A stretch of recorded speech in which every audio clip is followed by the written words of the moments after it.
Welcome to our January MYgration film watch party.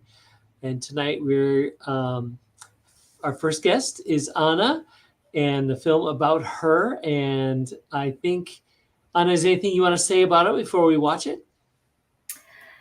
Thank you again for inviting me, Teddy, and I'm so appreciate you did this to me a year ago. In the beginning, I have no idea what I signed up for, and till to last moment. And when I met the Jorge, he's like, "Okay, we have one concept, and about 2 days we change concept about 5 times, till to it's finally we got what we want to have." Story. My life is so different in different angle, and when you can watch, it's like you can see different episodes on a different period of time. But this time I'm going to have a little bit in the front. My husband was on a war zone in Ukraine when the movie was filmed. So you will see, maybe we'll talk later after the movie watch. Sure. See. Yes. So So, explain more. and just letting our viewers know, this 5-minute film was part of the MYgration Film Contest at FusionFest. And so we had a number of filmmakers that were randomly paired on a Friday night with various people like Anna. And then they had 5 days to make a film about them. So let's watch this one, Bonded by Purpose.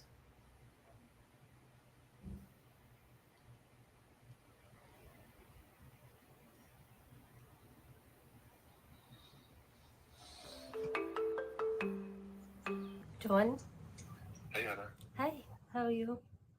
Good. How are you? Good. Where are you? At the airport? Are you ready to fly? Yes. Well, a little while, but a few hours. Okay. To delay. So it's going to be a long flight to Ukraine? Yeah, I have to go to Germany. Mm-hmm. Get there tomorrow, and then stay there. The next day, we get our truck, and then drive from Germany down to Poland, stay there, then cross over into Ukraine, and head east to Croatia. So it take us about 2 days to get there. We'll be there about 5 days, and about 3 days to get back. All the supplies are ready, so we're all set to go. Okay. So be careful. Love you. Okay. I will let you. Talk to you later. Okay. Bye-bye. Okay. Bye-bye. Hi, my name is Anna Byrnes, and I'm from Ukraine. Last 20 years, I'm living in the United States, Florida. I have a son, he's 18. I have sister and niece, she's 12, and they stay with me right now. Maybe some people create some idea how they met. My meeting was simple. It's a bar. Right away, I knew I will love him to death. We spent a few days together, and he told me he planned to go to Moldova for a mission, and if I would like to go together with him. I said sure, to help him to translate. We spent great time together, and he invited me to Florida. When we applied for visa, it was long time and journey to get visa to United States. First time I was denied. Second time I've take train back to Moldova, and they open visa for us. But after when I spent 1 month here, I need to go back to Moldova and approve. I come back. When I leave, my husband very want me to come back. And it's only because I love him and I feel like I cannot live without him. I told to him I will come back only if I be your wife. So he called me and he said, in 3 weeks, I will be there and we have wedding. I organized traditional wedding in 3 weeks. John does stuff, a lot of stuff for other people. And he said one day, we will fly to India for our mission.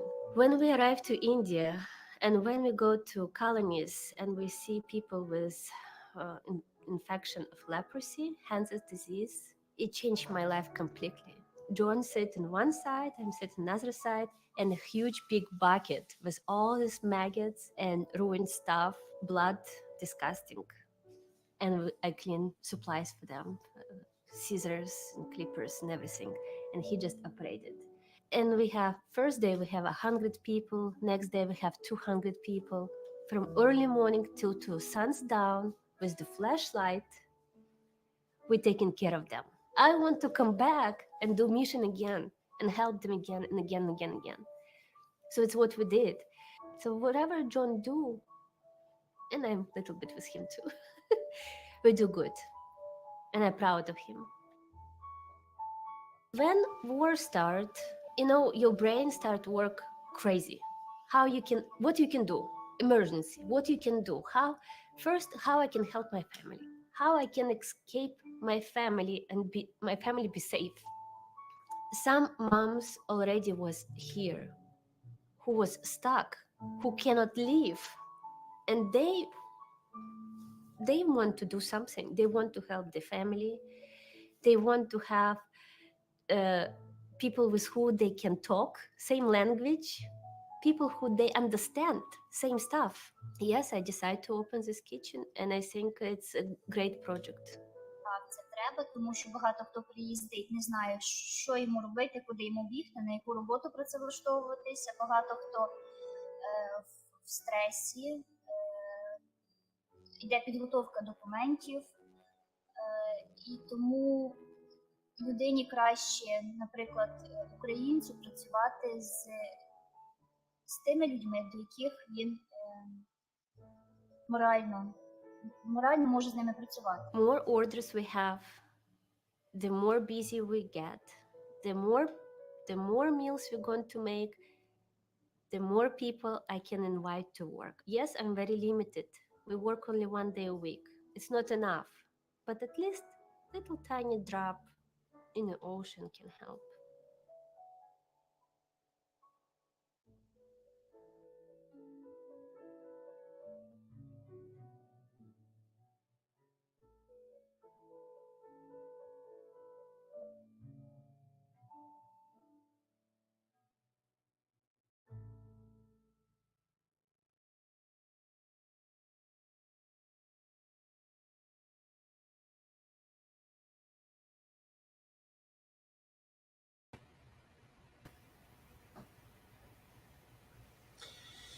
So you had lots of new things in your life and changes and different journeys from what you expected, I guess. When you were young, what did you think your life would be like?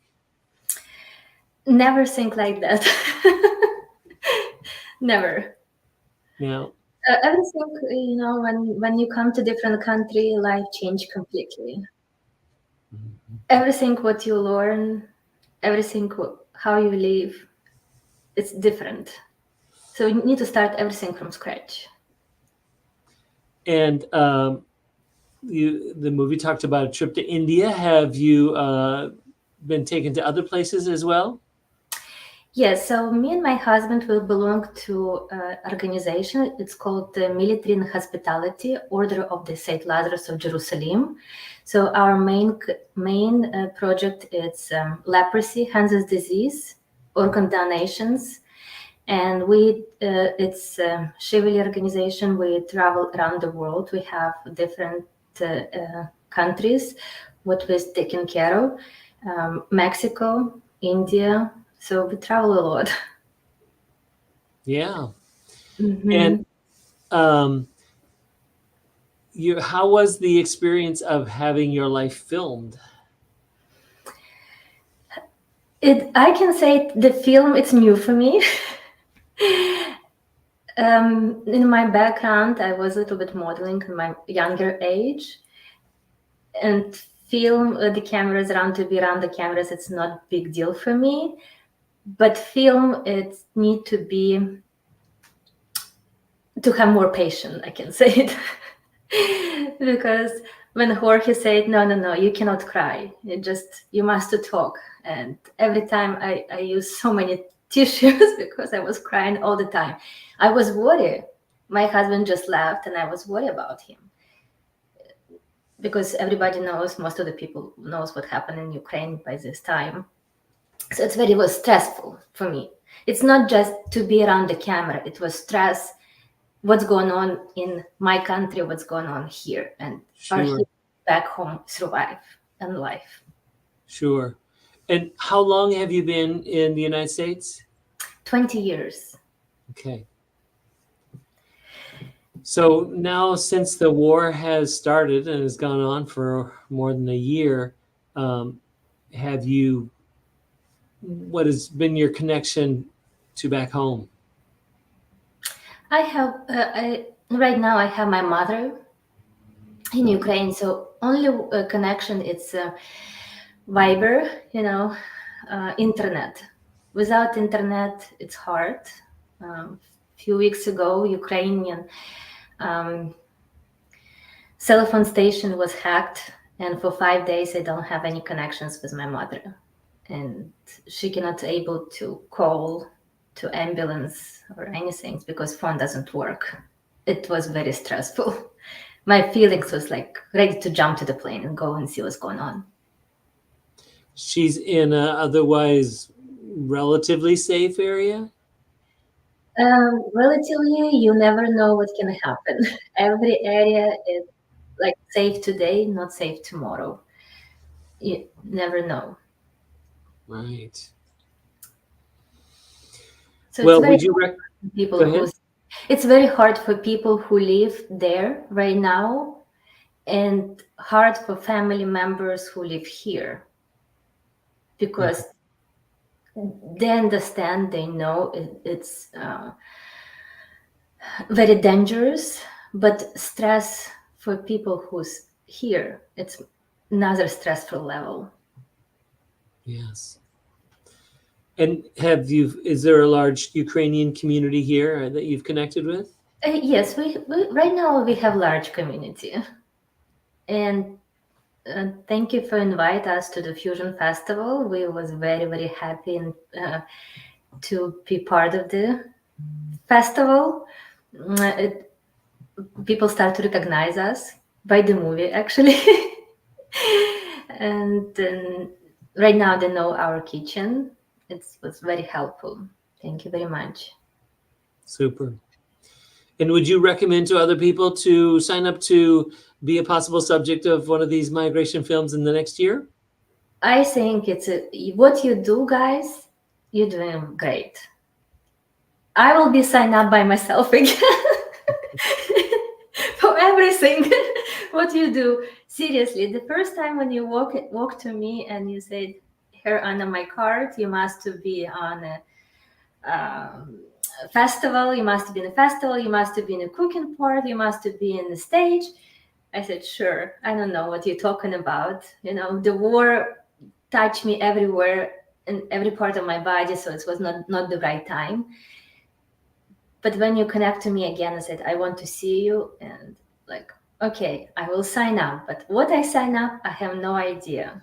Just after when I go through and live through Fusion with you guys, it's a big things, big. And yes, definitely I will recommend everybody to be part of the MYgration film, Fusion Festival. Everything what you do is great.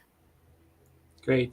Well, if anyone is interested, you can go to FusionFest.org and find out more about our organization, the large festival we do Thanksgiving weekend, programs throughout the year, including the MYgration films, which the deadline is August 1st for that. So you got some time, but don't put it off. Go ahead, do it right now. Well, thank you, Anna, for joining us today. We're going to watch another one of our migration films now. And it's been great to talk to you. Thank you very much. Thank you. Talk to you later. Bye-bye. All right. If I didn't make this midterm, I'm failing. That means no more filmmaking. So I got up, I threw my bag out of the speeding train, and I jumped. My name is Ira. I'm from Egypt, born and raised in a small city in the south of Egypt called Minya. I come from a background female Egyptian Christian. I started my filmmaking career when I was 16, when I shot and directed my first short film. Relationship with my family wasn't really that strong, so for them I was like the only member in the family that just wanted to get out of this normal life. I didn't come from any family artist background. They were not supportive at all at first. They thought I'm really stupid and I'm wasting my life. So that was a challenge. But like baby steps, they see my name on the credits on TV and they started getting a little bit more convinced about it. At first, my mom was like, hell no. So I applied to every single scholarship you would ever imagine. And when my dad saw me that desperate that I'm not gonna change my mind, he was like, okay, stop, we're gonna help. This is not my first time in the US. I stayed in Michigan for like a year and a half. So I kind of got most of the culture shock before. Still, like coming to Florida was not easy. I didn't meet any person that speaks Arabic so far. And as an immigrant living in the US, I feel like I hear a lot of jokes about 9/11, bombing, about everything you could imagine. They will still make fun of you for your own traditions, like clothes-wise, with facing a lot of racist comments for wearing hijab. So it's never gonna be easy, but it's still not easy in your country either. Take a leap of faith and it will work out. And this is what got me to Full Sail. I graduated from robotics engineering from Egypt, and I told my dad, like, here's my diploma, I'm out. Full Sail only caught my eyes because of the networking during the alumni and the career development. A lot of scholarships from the university, and they didn't have extra tuition fees for internationals. I feel like I always need this safety net to be able to survive. Other than that, like I'll keep have like panic attacks and trouble breathing, and I never went through any of this before. I don't know if it's the weather in Florida that's just thick. Also the weather in Egypt is nothing like here, and hurricane season, that's scary.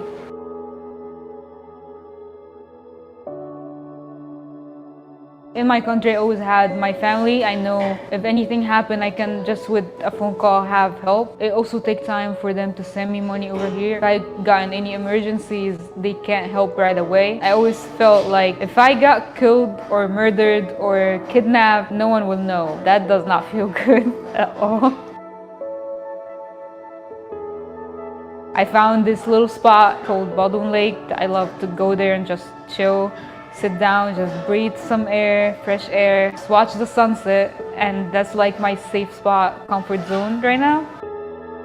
Food in the US is really hard. Every place I tried so far, it doesn't taste home. It tastes like it's Americanized. I only found one international supermarket and they don't have many stuff. I found one Egyptian restaurant called the Dosho, and I found that they speak Arabic. When I went there to start ordering, I was like, yes, I will speak Arabic again. I haven't been speaking Arabic in a while. This is exactly how I'm gonna taste it if I was in Egypt, but I like to introduce all my friends to Egyptian culture, try to teach them Arabic sometimes. I thought there was a lot of Egyptian here, but I didn't find any.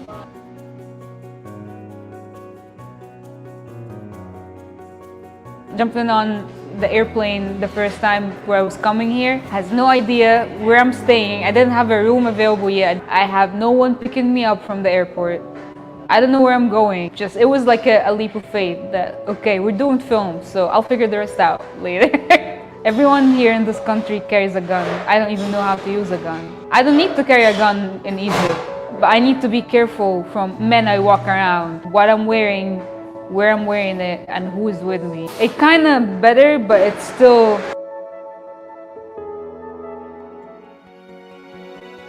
Boy, that's gonna be a long answer.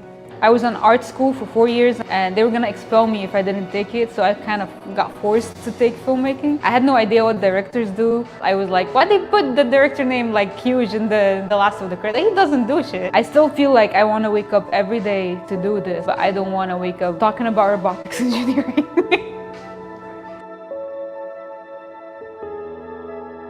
Because I know like in Hollywood, you might find some males Egyptians, but you're never gonna find a female from the south. Like, I'm not even from the capital. Like, I'm not the city girl. My ultimate dream, and I do want to be recognized as the female Egyptian director. I would love to be more involved in film festivals.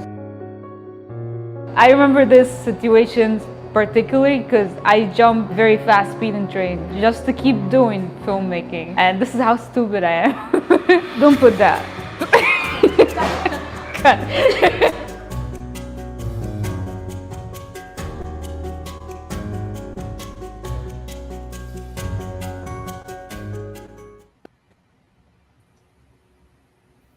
Hey guys.